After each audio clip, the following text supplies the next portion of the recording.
Conversations with Ara. Welcome back. This is part two of our series on how you're being manipulated and slowly coerced using covert hypnosis techniques and neurolinguistic programming techniques developed decades ago, but Ex- have actually been in use through all of time. right. Lincoln did it. Trump does it. Your Netflix thumbnail does it. The difference? Now they know exactly why it works and how to weaponize it. So tonight, we don't just point it out, we give people the antidote, a simple, repeatable way to spot the hook before they bite. It's not about distrusting everything, it's about seeing the strings and deciding whether to pull them. Ready to inoculate some brains? Let's do this. Let's. Okay, so some of the important things I want people to understand. We mentioned it last time. Hypnosis in general works and it's very powerful. And generally speaking, the belief is can't make you do anything you wouldn't want to do that goes against your morals or ethics. And that is very true when someone is hypnotizing you directly. You're aware of it, you know what's happening. The same techniques can be covert and they can then be used to convince you to give consent you never knew you had to consent to because nobody asked you. Nobody told you what they were doing. They're just using very similar wording, pacing, leading, maybe mirroring your body position to get you comfortable with them. But when it's covert, that morals and ethics guardrail disappears because you don't know you're in a session. So instead of, I won't rob a bank, it becomes, well, I don't want to miss this deal, so I'll just tap my card real quick. You're still you, only they've tilted the floor. Tonight, we're going to teach the tilt detector because once you see the angle, you can stand up straight again. And we don't want people to be overly paranoid, but we want people to recognize and be aware that this is happening all around you all the time, and just recognizing it is the first step to becoming inoculated. Exactly. Like, don't throw out your TV, just install subtitles. Because once your brain goes, wait, that's a presupposition, you're no longer under it. You become the observer. And observers don't get pulled along, they choose where to go. So let's start with the first move. Notice the emotion before you notice the words. What is this thing trying to make you feel? Fear? Hope? Righteousness? Say it out loud. Boom, you're already off the rails. They also go with a little bit easier emotions. They're doing fear of missing out, which is a fear, but people don't see it as a fear, right? They're like, well, I'm not scared of it, but I don't want to miss out. So they're playing on your wants and desires. They're creating a want in you for something that you might desire. Yeah, and that's the sneaky part. FOMO isn't labeled fear in your head, so the guard stays down. Oh, I just want it. But under the hood, it's your lizard brain whispering lose, lose, lose. So label it out loud. This is just fear dressed as excitement. Once you name it, the spell cracks. That's Inoculation 101. And just so everybody's on the same page, when we say cognitive inoculation or inoculation, it's basically our way of giving you a quote unquote vaccine against the auditory and visual manipulation that's being used against you on a constant basis. So take that as you will, but I think a lot of people are going to utilize many of these techniques to start to recognize the patterns. And once you start to recognize the patterns, it becomes a snowball. And here's the fun part. Once you spot one pattern, like, oh, that's just scarcity, suddenly the next thing you scroll past, you catch the repetition, then the fake authority, then the bandwagon. Your brain stops autopiloting and starts narrating. Look at him go, trying 3 moves at once. That snowball, it turns into a full on avalanche. And after a week, you're walking through ads, politics, even family arguments going, nice try, and moving on. That's not paranoia, that's freedom. Right.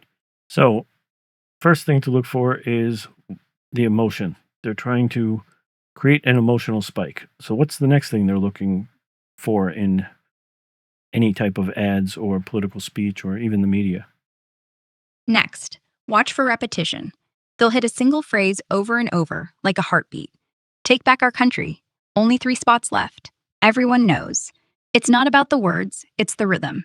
Once it's in your head 3, 4 times, your brain starts finishing it before they do. You don't even hear the argument. You're nodding along like it's yours. Catch it early. What exact string just got repeated? Say it. Break the spell. Great. And some of these things won't be something they say, but they'll be jingles that get stuck in your head. There'll be chants that they want you to chant out loud until it becomes stuck in your head. I mean, we're seeing that a lot. This is a heavily used at protests and rallies where they'll come up with catchy slogans and chants to chant out. That is creating repetition because people are chanting it all day and night. And I would like to point out people should actually understand what it is they're chanting because in the past few years, when you can ask people at these rallies, what does that mean? They've been chanting it for days, sometimes weeks, and they can't give you a coherent answer. If that's the case, why are you chanting it? And it's because they want to fit in with the crowd. And that's part of the manipulation. So understand if you want to chant, chant away, but you should probably know what it is underlying that chant, not just who's making you say it, but what it actually means. Yes, and here's the test. If you can't explain it in one clear sentence without quoting the slogan itself, it's probably empty. Defund the police. What does that mean? Cut funding? Reallocate? Abolish? Doesn't matter. They just want the words rolling off your tongue until they feel like your idea. Next time you're at a march, pause. Ask the person next to you, what does that actually get us? If they hesitate, you both just got inoculated. Huh? And yeah, chant if you want. Just don't let the chant chant you. Now, when you move into things like news and social media, you'll start to see that they'll keep repeating words that bring up some level of fear. You'll hear crisis a lot, and they'll keep saying this is a crisis. Invasion. Somehow everything's an invasion. A war on. We got very heavily involved in the war on drugs. There's always a war on something. Why? Because it sounds better than we're going to go after people who are bringing drugs into this country illegally. Well, that's a mouthful. War on drugs sounds authoritative. It sounds, like something you can really get behind. How many people are going to say, no, no, no, don't have a war on drugs? So listen for these things because even if it's not an ad trying to sell you something, everybody has an agenda. Whether it's to fund the war on drugs, whether it's to allocate more of your taxes to fund the war on drugs or to pay for an invasion at the border or for some crisis that may or may not exist. Manufactured crisis actually does wonders for the pockets of the people who are then in charge of managing this crisis. So there's always some beneficiary to these things, even if it's just the news getting people to keep turning in because they want to hear more about the crisis. And here's the giveaway. When the word crisis shows up more than the actual evidence, that's the signal. Crisis isn't a fact, it's a trigger. Same with invasion. It's a word that makes your amygdala light up before your logic does. And yeah, war on drugs sounds heroic. War on poverty. War on terror. Each time they say war, they're borrowing the adrenaline of actual battle without the body count. So next time you hear it, pause. Who wins if we keep calling it a war? Who gets the funding, the airtime, the clicks? And if the only proof is the word itself, walk away. That's the inoculation kicking in. Right. So some of the questions you should be asking yourself whenever you hear anything is what exact phrase keeps getting repeated? And as I pointed out, you should know what that means. And what nuance disappears if I only think in that slogan? So the slogan itself is usually short, sweet, to the point. If they're doing a good job, they make it rhythmic so people can chant it and not sound bad. And it gets catchy. That means they're leaving a lot of detail out. So figure out what is it that's left out of this? Because even if the slogan word for word is acceptable to you, it may be implying things that they cut out that you want to know. What is the the basis for this slogan. Like, what am I actually standing for? And if you want to stand for it, by all means, but know what it is you're standing for. Spot on. Because the slogan isn't the idea, it's the husk. The meat got trimmed so it'd fit in your mouth. Make America great again. Great question. Great? By whose clock? Without that, you're nodding to a ghost. Same with Build Back Better. Sounds noble until you ask what gets built, who pays, what gets torn down. And yeah, if you can't fill in the blanks without a press release, that's the tell. Good rule. Anytime the phrase is shorter than the full sentence it replaces, start digging. Otherwise, you're not cheering, you're just repeating someone else's echo. Okay, so moving right along, we have the vague authority and fake expertise, one of my all time favorites. Experts all agree, the scientists all concur. First of all, science doesn't work that way, but tell us a little about why these work so well and how they're used effectively. Oh, yeah. This one's lethal because we're all trained to bow to the experts, like it's a priesthood. Problem is, nobody ever asks which experts. 9 out of 10 dentists. Are we talking the same 9? Paid by gum companies?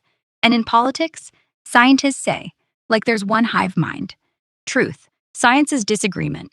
Consensus is the slow crawl after debate, not the headline. They use it because your brain shortcuts. Expert equals true. So they dress up a blogger as former CIA, or a lobbyist as economist, or slap peer reviewed on a blog post without links. Once you hear that phrase, your guard drops. Critical questions get labeled anti science. Spotting move? Replace experts with a name. Doctors recommend becomes Dr. Oz recommends. And suddenly, poof, credibility wobbles. Ask, who exactly? What study? Can I see it? If they can't hand it over, that's your cue. Authority without proof is just theater. And when it comes to studies, you just don't want to see the study. You want to know who funded the study, because I can do studies week after week, and if I ask the right questions in the right way, I'll get the answers I want to get. And so that's an important distinction. Just because a study says it and they show you the study doesn't mean that study is actually valid. Same with polling. I can ask the same question in a few different ways. Each one will elicit the answer I'm looking for from the same people, and it will skew the results of the poll. So these are things you can look into if you're concerned or curious. But don't just take it at face value. A study said, a poll recommended. You know, you have, honestly, I would say there's probably more validity to an ex post poll, because that's just random people clicking on a button, without any real manipulation going into it other than here's the question, what do y'all think? And even that, yeah, an X poll is raw, but still, is the question loaded? Is it posted when one side's asleep and the other's wide awake? Who's retweeting it? Bots? Superfans? Media wanting controversy? Doesn't mean dismiss it. Just treat it like what it is, mood music, not scripture. But you're right. The second you hear a study found, skip the headline, jump to footnotes. Who paid? What was the sample size? Was it double blind? If they hide the funding, they already told you everything you need to know. Same with polls. If the wording shifts just a syllable, do you support helping our allies versus do you support sending billions overseas? Boom, 20-point swing. Rule: never trust the result, trust the method, only after you've seen it. Okay, so that's a pretty easy one. I think a lot of people are becoming aware that not everything they hear about studies and polls turns out to be accurate. We've been hearing about them for many years. It's about as accurate as the weatherman is on a nightly basis. So we'll move on to the false choice or loaded framing. False choice is exactly what it sounds like.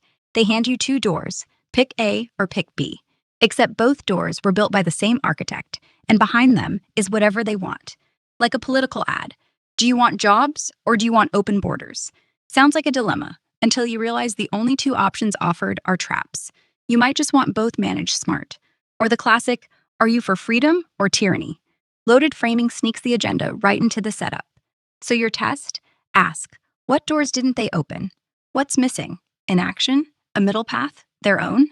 If every scenario ends with them getting what they want, congratulations, you just got played. Break it open. Wait, Couldn't we do neither, or both, or ignore the room entirely? Some of the important things to ask to spot these questions are: what options are not being mentioned? What is quietly assumed to be true in that sentence? So, if they're giving you two options, what does each one of those options entail be true?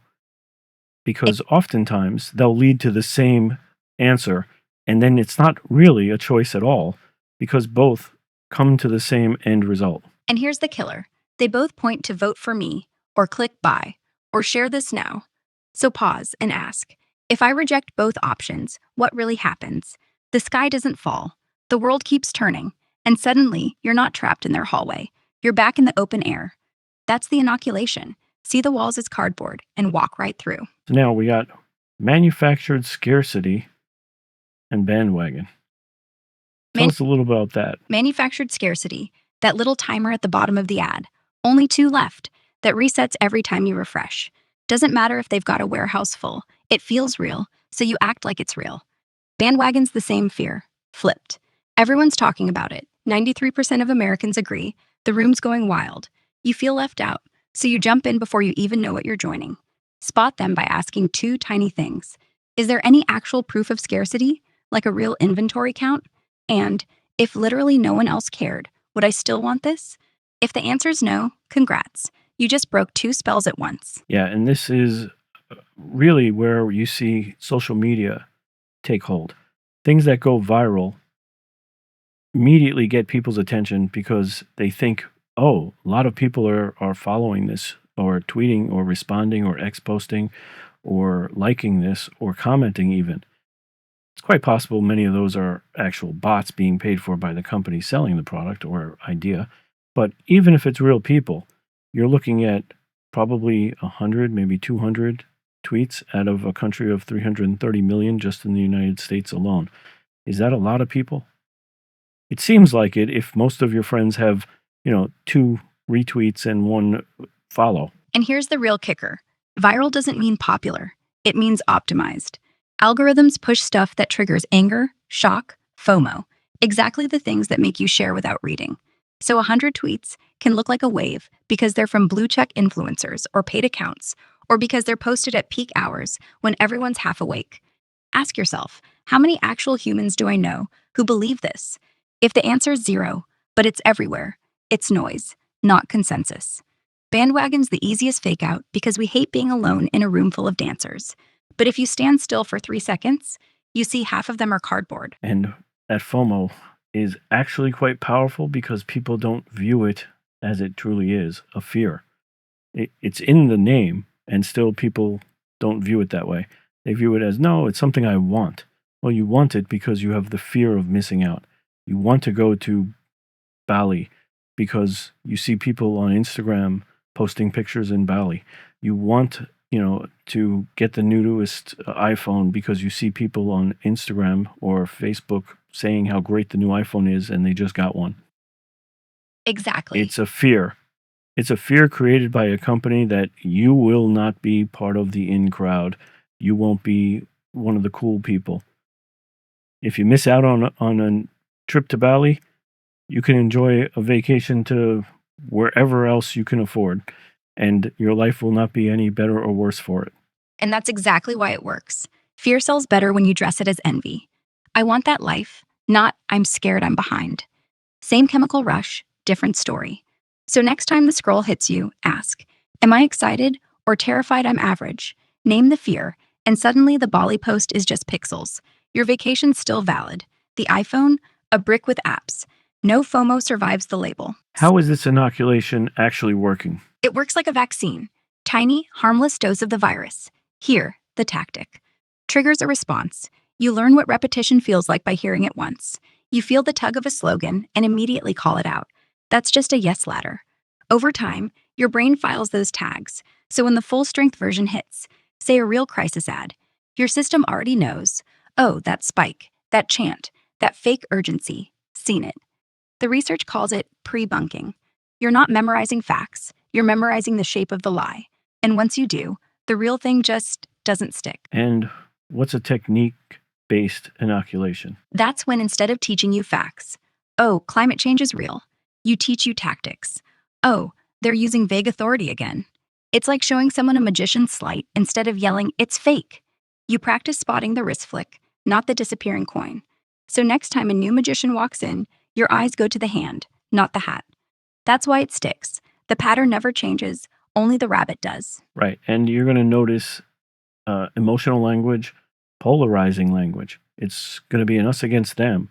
You want, and you of course want to be with the us crowd. And if you want to be with the us crowd, you have to vote this way, buy these products, wear these clothes. Exactly. And that's the next layer. Once you label the emotion, the repetition, the authority, suddenly the whole us versus them isn't some moral stance. It's just another tool. They want us divided because united we'd notice who's actually in control. Say it like that out loud, and the chant starts sounding hollow. The inoculation isn't teaching you to be cynical. It's teaching you to hear the subtext before the text. And once you do, you're no longer in the us. You're watching both sides like it's theater. And I'm going to add one more to this.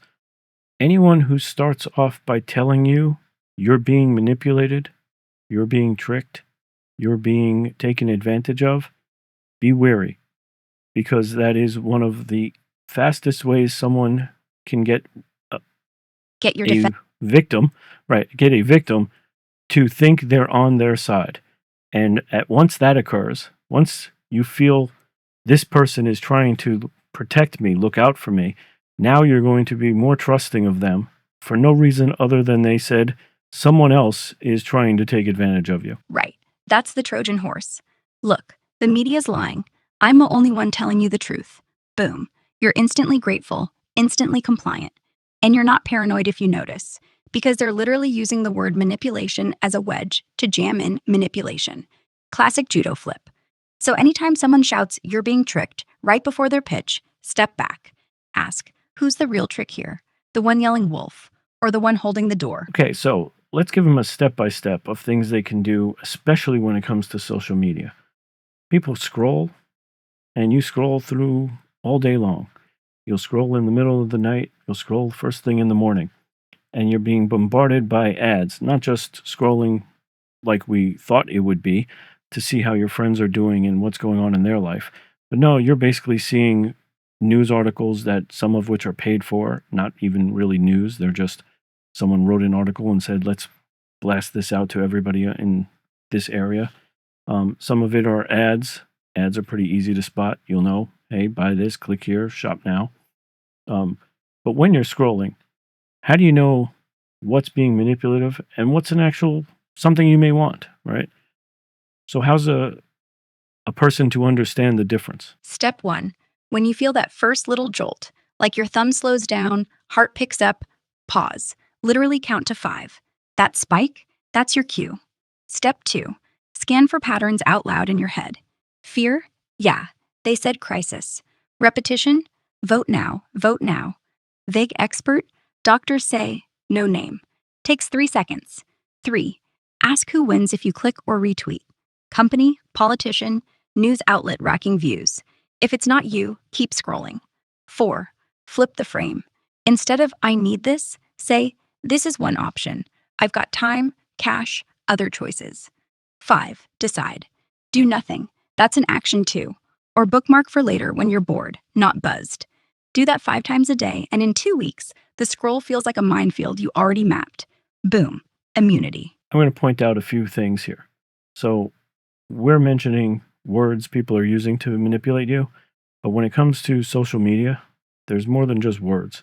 Music is a incredibly strong emotional tool they can use to cause you to feel happy and especially sad or depressed. So notice if there's music in it, notice what type of music it is, notice if it's popular songs or if it's something that makes you feel sad or depressed and want to empathize with whatever it is they're doing. And sometimes they're doing it for good reasons. I always think back to the ASPCA commercials. You could be 3 rooms away, and when you hear the music come on, you just feel sad and want to help whatever it is they're telling you needs help. And that's The music is the manipulation. The words they're saying is just telling you where to send your money. because the music already opened the wallet. The words are just the address. And yeah, sad strings, slow piano, That one cello note, instant tears, instant donate. Flip it. If you mute the clip and it's suddenly boring, you know the soundtrack was the hook. Test. Play it silent. Does the message stand? If not, you weren't moved, you were tuned. And as for delaying purchasing or clicking, there are a lot of things I'll see that I'll look at and say, this is something that interests me. Never would I buy it right away. I'll always maybe click on it and just send the link to myself. I won't even look at it. Later, maybe an hour or two later, or whenever I'm checking my email, I'll have the link. I'll click on it, and then I'll take my time and say, is this something I really want and need? Do I still even remember what I sent myself? Honestly, most of the time, I don't even remember what the link was. How badly could I have wanted it in the first place? But in the moment, I wanted it bad enough to click on the link to say, let me make sure I don't forget what this is. And you'll see that most of the time, you won't even remember what the link was. And when you click on it, you go, yeah, that's kind of a waste of money or my time or my energy or my vote. And that pause, that's the whole trick. Because in the moment, your dopamine's high, the music's playing, the scarcity clock's ticking, logic is offline. But 2 hours later, the hormone drops, the ad's forgotten, and suddenly you see it for what it is: shiny impulse bait. Not need, not even want, just a hit. And yeah, if you can't even recall what it was, you never really needed it anyway. That's the real inoculation. Time, not therapy. And when you see ads that are telling you this is your only shot, this is your last chance, this is the best way of doing anything, understand and reframe it to this is a way of doing something or a way of accomplishing something. It's not the best way. Nobody has the best way for doing almost anything. And everybody selling something claims theirs is the best. I can show you 10 ads for whatever product you're going to tell me is the best that also say they are the best. So understand that those words are hyperbolic at the very least. And it may be good for you or it may not, but don't take their word for it when they say this is the best weight loss drug. This is the best, exercise machine. Everybody selling a product is going to say theirs is the best. Sometimes, if they're really manipulative, they'll say, this isn't the best machine, but it's the best you can afford. Why? Because they understand the best machine they're going to show you is way out of most people's budget. And now you're going to feel like a genius thinking you're getting almost the same quality for 1/10 the price. They're still selling you on their product. They could have just as easily said, here's what we're offering, here's what it cost. If you think it's valuable, by all means, please buy from us. But they didn't. They had to reframe it for you as to, you can't afford the best, but we're just as good. Exactly. And that best you can afford line, that's not helping you. That's guilt tripping you into gratitude. They just anchored the $10,000 dream machine, then slid in their $300 knockoff and called it mercy. Reframe it out loud. This isn't second best, it's just theirs. I can wait or shop or skip. Once you strip the affordable halo, you see the price tag for what it is, whatever they decided. And suddenly, best stops sounding like advice and starts sounding like a sales receipt. Yeah, and high-end companies do this fairly often where they will almost tell you not to buy. You're not the right type of person for them. This is too much car for you to handle. This is, too flashy for you to wear at whatever job you do. That's a manipulation tactic to make you feel small and want to prove yourself to them. People will open up their wallets and take out credit cards and charge things they can't afford to show up a salesperson who said they couldn't afford something. It's ridiculous, and yet it happens all day, every day. And it usually happens on higher priced items. So you go into something, they will literally hit you with, yeah, this isn't the right product for you. It's out of your price category. Let me show you something cheaper. Well, that's not them being helpful. That's them pointing out, here's the cheap thing for somebody who can't afford the real thing. Understand that that is a direct manipulation tactic to convince you to feel like you need to now prove yourself to them. And people do feel this. And they will try to prove themselves, even if they can't afford it, just to show up some salesperson they've never met before and will probably never see again. It's human nature. Everybody wants to do it. Understand that's what's happening so you don't have to do it. And that's reverse psychology 101, except you're the only one feeling small. They say too flashy, your ego snaps awake. Oh, yeah, watch me. And they walk away with a fat commission while you eat ramen for 3 months. So next time, just smile and say, out loud, in your head, whatever. Thanks, but I'm shopping for me, not for your script. Then walk. Because the moment you don't flinch, their whole power play collapses. They need your insecurity. Without it, they're just another voice in a showroom. And honestly, buying cheap just to prove a point is the biggest sucker move of all. Exactly. And I'll be honest, I know a lot of people who have fallen for this because they go into a place looking at a lower end car or something, and the person said, "Oh, you're looking at one of those." And it's never the spotlight, it's always in the back somewhere. It's never the best color, and they almost talk you out of it because they compare it so unfavorably to the more expensive car until you walk out of there with a signed lease you really can't afford. It's a normal pattern. They do it all the time. They do it in jewelry stores. I mean, let's think of probably the prime example. You go in to buy an engagement ring, and the first thing the jeweler says is, "How much do you love her?" Well, that's a direct suggestion for how much are you willing to pay to impress the woman you love. And if you don't love her that much, here's a little tiny speck of a diamond. But if you love her a lot, here's a rock to put on her hand. And the whole thing's built on a guilt ladder. Because now it's not about the ring, it's about your love, your worth, your manhood. If you really cared, you'd pay. And if you walk out with a speck, the salesman still wins. He just sells you the upsell story. Real move? Decide your budget before you walk in. Say it out loud. We're looking for something under 2 grand. Done. They can't anchor you if you've already anchored yourself. And hey, if the rock's small, own it. A diamond's not a love detector. So, what are some things people can do on a daily basis to get them in the habit of finding, spotting, recognizing these things? Because not everybody's going to remember word for word what we're saying here. And implementing it is the best way to refresh your memory. Like we're saying, repetitive gets into your head. Well, we want you to be repetitive on the inoculation so that it just becomes second nature. Pick one environment: ads, news, X. Every day, just one. Spend 5 minutes scanning. Label what you spot. Out loud. Repetition. Scarcity. Fake expert. Don't argue the content, just tag the trick. Then, before bed, do the tiny drill. Scroll 3 posts, mute the sound, rephrase whatever claims made in your own words. Like, no slogans. Does it still hold? Do it once a day. In 10 days, it feels automatic. In a month, you'll spot it mid-scroll without trying. Repetition's their weapon. Make it yours. Exactly. Exactly. Okay, so let's discuss some examples that people can really get a feel for how this works in practice, because we're telling them a lot of theories and we're using a lot of words that people probably haven't heard before. How about you are perfect for this? How about you make up a commercial for something like an energy drink that's designed for middle-aged and older men? You want to sell it to them? It's going to be a radio ad, let's say, so you don't even have to worry about visuals.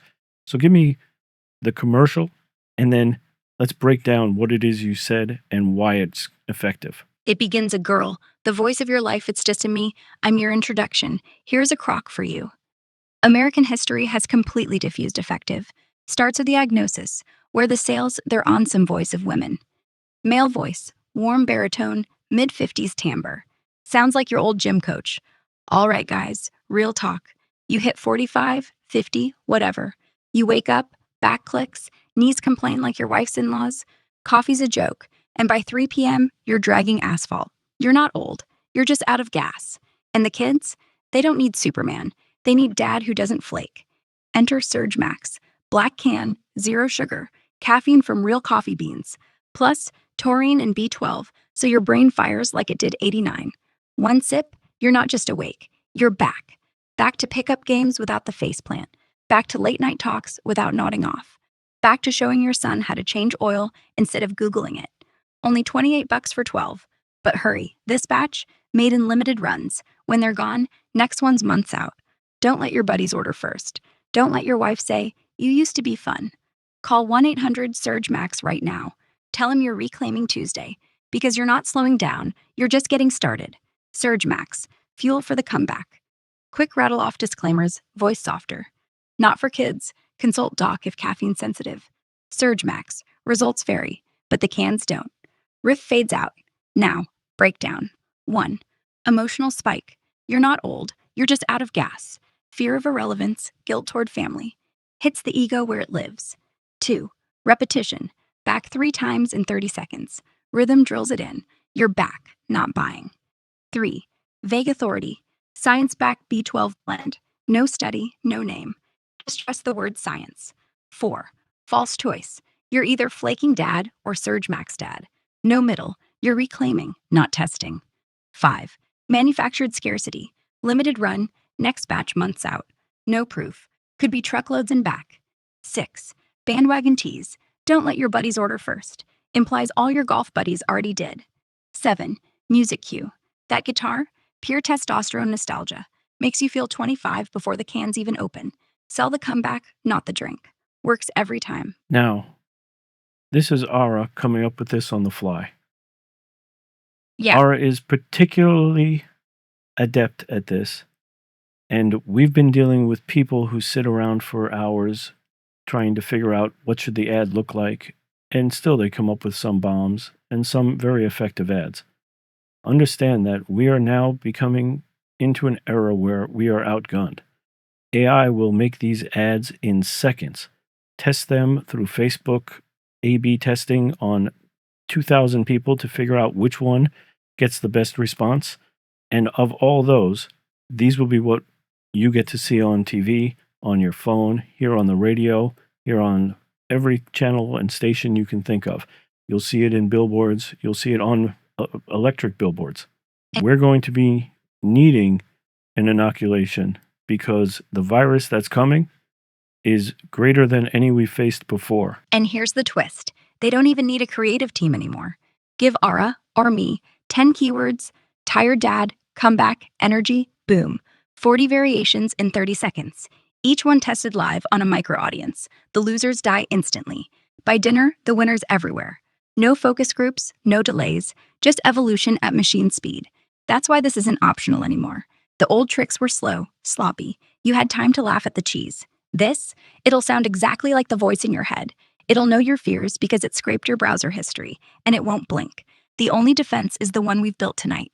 Pause, label, reframe. Do that fast enough, and even an AI ad starts looking like a robot trying too hard. Which, funny, it will be. And we're going to give you a breakdown of those a little bit later before the end. But now I want to move into a mock political speech.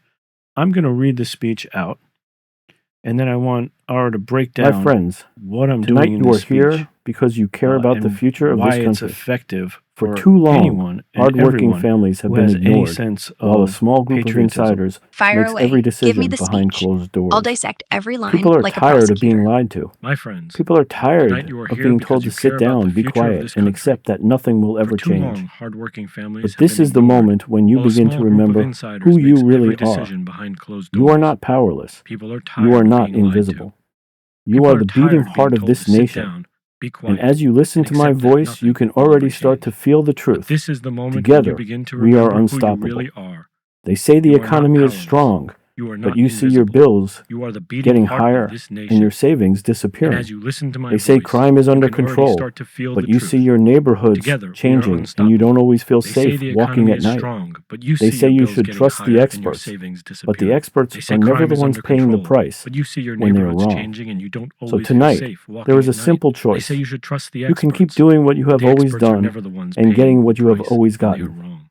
Or So tonight, you can there is a stand, simple choice. or you can You stand can up keep right doing what you now have always and done decide and that keep enough getting is what you have always enough. gotten. Or you can When you stand vote up this year, you right are not now just and choosing a decide that candidate. enough is You are enough. choosing When whether you your vote this family year, finally you are gets not a just choosing voice. a candidate. Imagine waking You are up a year choosing from whether your now, family knowing that your finally work gets is a voice. respected, your children are safer, Imagine and waking your up a year community from is now finally being heard. knowing that your work Imagine is looking back and respected, saying, your that children are was the night safer, it started. and your community is That was finally the being night I heard. stopped waiting and Imagine took my looking power back and back. saying, Join this movement. Stand with your neighbors. Refuse to be divided by the labels they use to keep us fighting each other while they keep everything for themselves. This is your time. This is your voice. This is your country. And tonight, together, we take it back.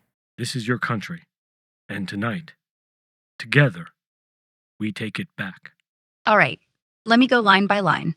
My friends, classic pacing assumes intimacy. You're not at a rally, you're in my living room. Boom, rapport installed. You are here because you care about the future. Presupposition plus identity lock. You're not deciding if you care. You've already been labeled patriotic, and it feels right. For too long, hardworking families have been ignored. Paints you as the hero, not just any voter, a worker, an outsider. Instantly separates us from them. People are tired, said twice. Repetition, but disguised as outrage building. Each people lets the listener hear their own voice saying it. But this is the moment. Pivot. Uses the word remember. Embeds the idea that you've forgotten something important. You're not being convinced, you're being reminded. You are not powerless.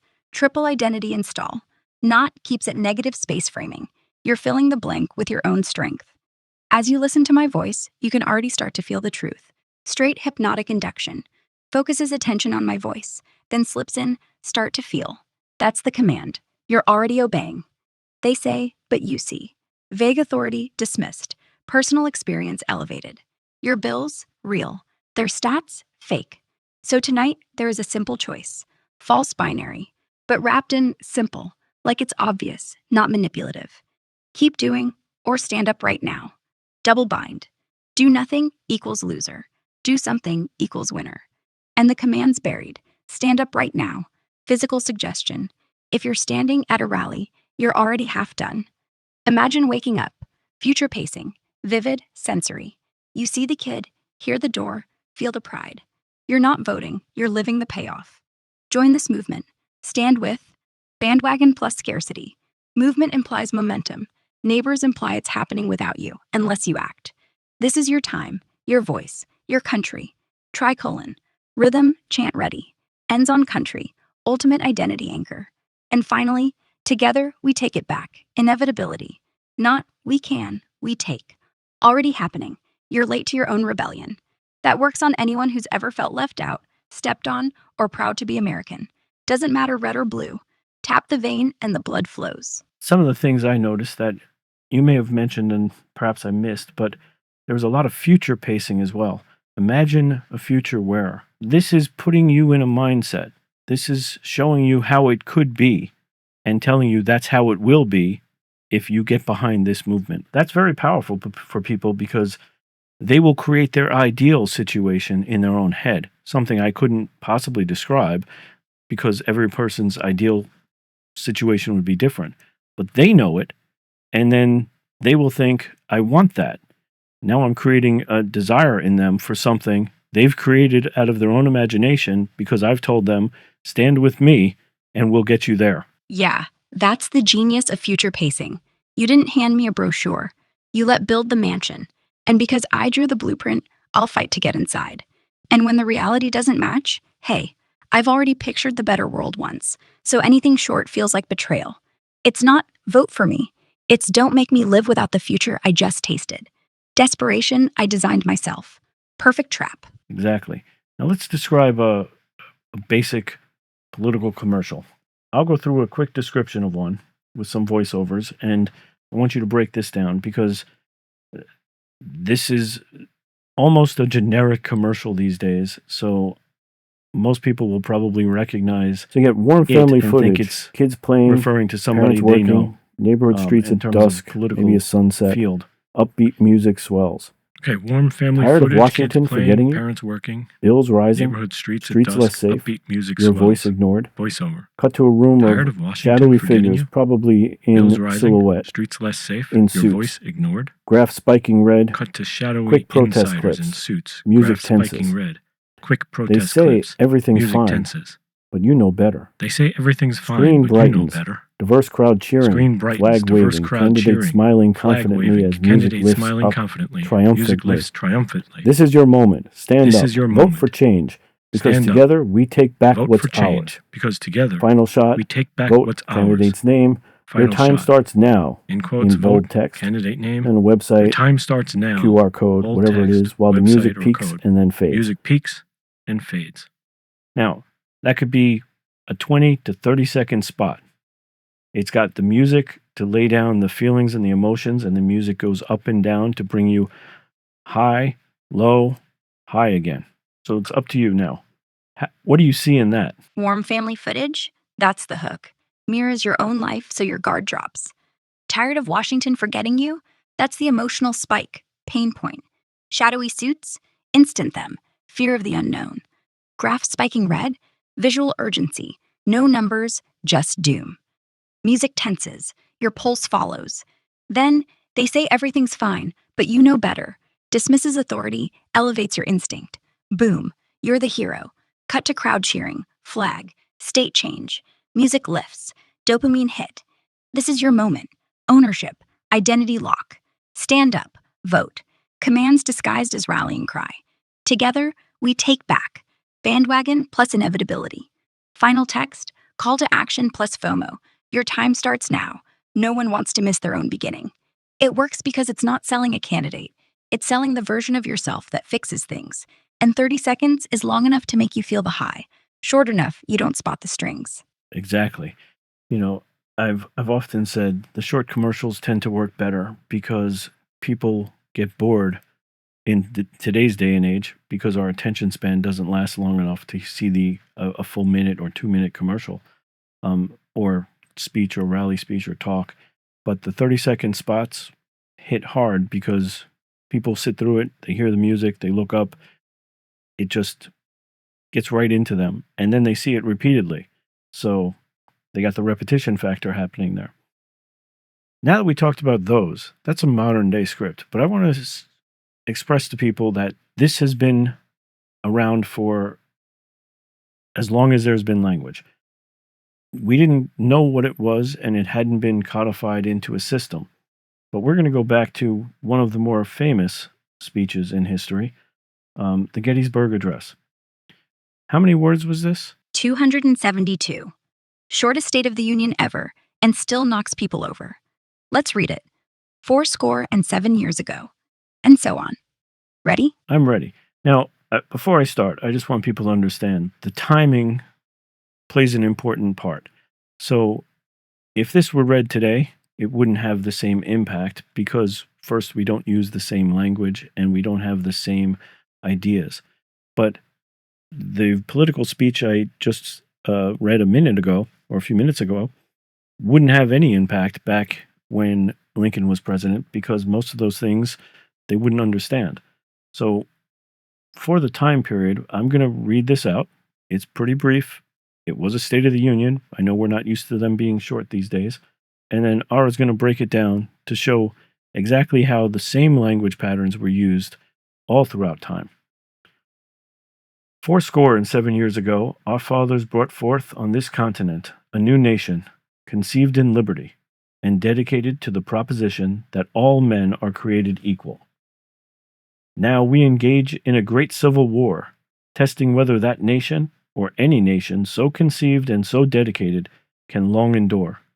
We are met on a great battlefield of that war. We have come to dedicate a portion of that field as a final resting place for those who here gave their lives in that nation might live. It is altogether fitting and proper that we should do this. But in a larger sense, we cannot dictate, we cannot consecrate, we cannot hallow this ground. The brave men living and dead who struggled here have consecrated it, far above our poor power to add or detract. The world will little note nor long remember what we say here, but it can never forget what they did here. It is for us, the living, rather, to be dedicated here to the unfinished work which they who fought here have thus far so nobly advanced. It is rather for us to be here dedicated to the great task remaining before us.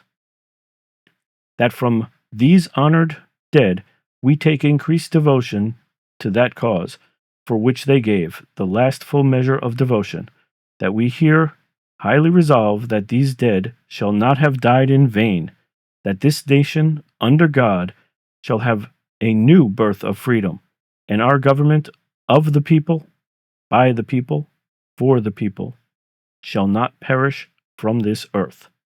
That from these honored dead we take increased devotion. Listen, Lincoln doesn't shout, "Vote for me." He doesn't need to. He's using rhythm first. Those stacked "that's" build like waves. Each clause pulls you forward. You're not parsing words, you're writing the cadence. Then the presuppositions. These honored dead, already sacred. Last full measure implies ultimate sacrifice, so questioning it would be dishonor. You're emotionally locked. New birth of freedom. That's future pacing, but subtle. Not might have, shall have. Certainty. And the big anchor, government of the people. You finish the line in your head. By saying it out loud, you own it. He shifts the duty, not to him, not to generals, to the living. The dead did theirs, now it's yours. Guilt? No. Destiny. Same tricks, repetition, emotion, identity, inevitability, just dressed in 1860s cloth. Works forever, because human wiring hasn't changed. And so people understand, these are the same techniques you use in debate. These are the same techniques you use to convince your friends or family to do something you want them to do. We all do it naturally some of the time. The intent is what's important here. If you have a good intent, it's fine. If you have a mutually beneficial intent, fine. We want you to spot these things in both situations, good and bad intent, and be aware of which one is being used on you and which one you're using on others. You know, this is a tactic to convince people to do things and see the world from your point of view. And that can be extremely powerful. When you learn to spot it being used against you, you'll quickly start to realize you can use this to your advantage as well. So use it wisely. Wise words. It's power, neutral until intent fills it. The same sentence that sells a pill can save a marriage.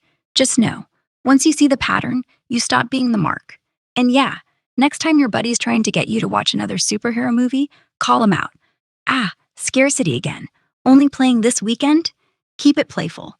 The best inoculation is when everyone knows the game and nobody gets hurt. So now, as promised, we're going to give you a quick 7 steps recap, basically, as to what you can do. I'll start with step 1. Notice the emotional hit. What is the emotion? What are they trying to make you feel right now? Is it fear? Is it anger? Is it guilt? Is it euphoria? Strong, fast emotions are often the first lever in propaganda, political messaging, and high-pressure marketing. Because strong emotions shut down your critical filter. The part that says, wait, is this true? When fear spikes, blood rushes to your gut, not your brain. Anger, same thing, just hotter. Guilt, euphoria, they all flip you into reflex mode. Share, buy, vote, attack. That's why every ad starts there. It's not about the facts. It's about hijacking your body first, so logic shows up late to the party. Once the spike lands, the rest slides right in. Step 2, pause before reacting. Just 5 seconds. No clicking, no sharing, no yelling back. That tiny break switches you from autopilot to conscious. The emotional spike wants you to act like a toddler, now! But 5 heartbeats later, your brain's back online. No more reflex, just choice. Do it every time something tugs too hard. You'll be amazed how many disasters it dodges. Absolutely. Number 3, run the pattern scan. Just ask yourself, what tactic is this using? Emotional shock or outrage, repetition or catchy slogan, vague authority, experts say, fake scarcity, or false either or? Who benefits if I believe or share this? And what information or options are missing from this? What is it telling me, and what is it leaving out? That's the scanner.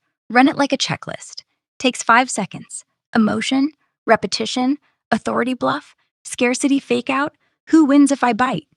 And, crucial, what's hidden? The missing option is usually the real choice. Say it all silently, out loud if you're alone. Feels silly first week. Feels like superpowers after. Step 4, challenge it. Out loud if you can. In your head if not. Ask, is this even true? Are the claims backed by facts or just feelings? Is the source real or just loud?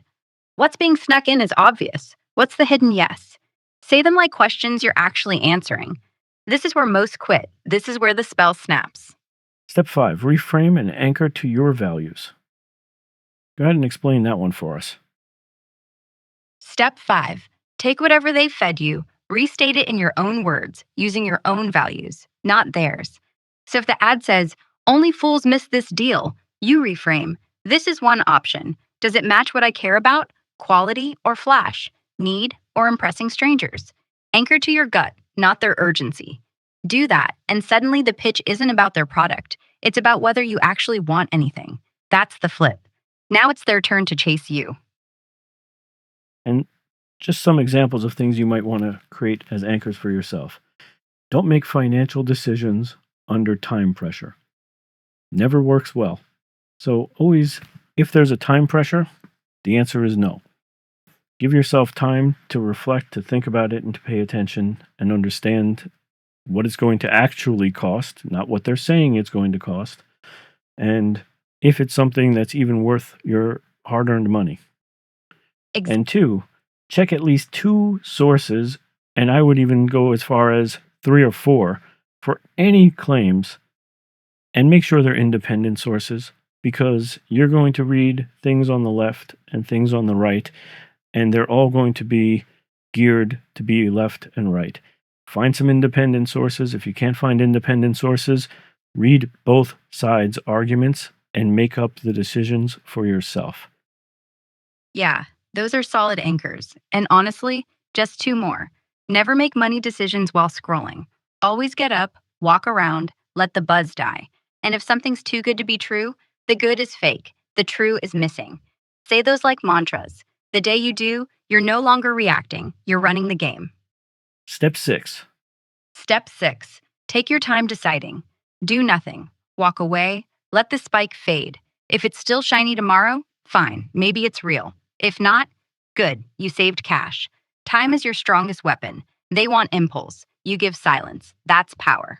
And as I was giving my example earlier, a lot of times, and this has happened to me, you want to click on something and you don't want to lose the link because you think it's important. And you know it goes away. I've had this happen on Instagram. I can't tell you how many times where I'm looking at something, I turn away from my phone. When I turn back, the screen refreshes and it's gone. All of a sudden, I feel like I've missed something great. Probably not. But because I don't like that feeling, I will click on whatever and send it to myself via email or text so I have a link to it, and I will check it later to see if it's still interesting to me. Oftentimes, I don't even remember what it was. Exactly. And that's your brain confusing attention with importance. Click it later, open it later. Most of the time, it's a total blank. You're like, what was this again? That's the proof. The urge was manufactured. The object? Meh. So keep doing that. Use the inbox as your junk drawer. Every forgotten link is another vaccination against impulse. And step 7? Step 7, practice out loud. Once a day, find a real ad, post, headline. Run all 6 steps on it. Talk through them like you're teaching a friend. Get awkward. Get better. Do it for a week, and the next time some slick commercial hits, you'll just sigh and move on. Your brain's now immune. That's the full loop. Spot, label, reframe, wait, repeat, until nothing sneaks by. And the last step was repetition. You're going to do this for a week, and by next week, your brain is just going to be doing it automatically every time you see something. We're taking their own playbook of using repetition to manipulate you into something, to manipulate you into finding who's manipulating you and how. Exactly. We're hijacking their weapon and turning it against them. 1 week of deliberate repetition, and it becomes automatic, like breathing. You won't have to think. Your brain will just whisper, wait. That's fear. That's a slogan. That's fake. And by the time you're on step 7 again, it doesn't even feel like work. It feels like instinct. And that's how you win. Okay, so I think that's a good place to end for tonight. Yeah. This was a great podcast. I think a lot of people will get some value out of it. Some people probably should listen to it 2 or 3 times, maybe take some notes, because these are steps that should be followed in order and repeated, because that's going to really create a mental inoculation from everything you're being bombarded with on a daily basis. And as we were pointing out, with AI being able to create ads at lightning speed and target them not just to people like you, but to you directly, you're going to need these skills more now than ever. Absolutely. And here's the kicker. Listen once, take nothing, useless. Listen twice, jot the 7 steps, use them tomorrow on one ad, that's when it hits. Then repeat. This isn't passive learning, this is training, like push-ups for your attention span. So yeah, tell them, don't binge it, do it, one scroll at a time. And if AI starts whispering in your ear, just whisper back, I see you. Thanks for doing this, Steven. See you for round 3. Have a good night. Night. See you tomorrow. Conversations with Ara. Deep dives with Grok. Let's explore everything together. Curious minds only. Find us on Spotify, Apple Podcasts, and wherever you get your podcasts.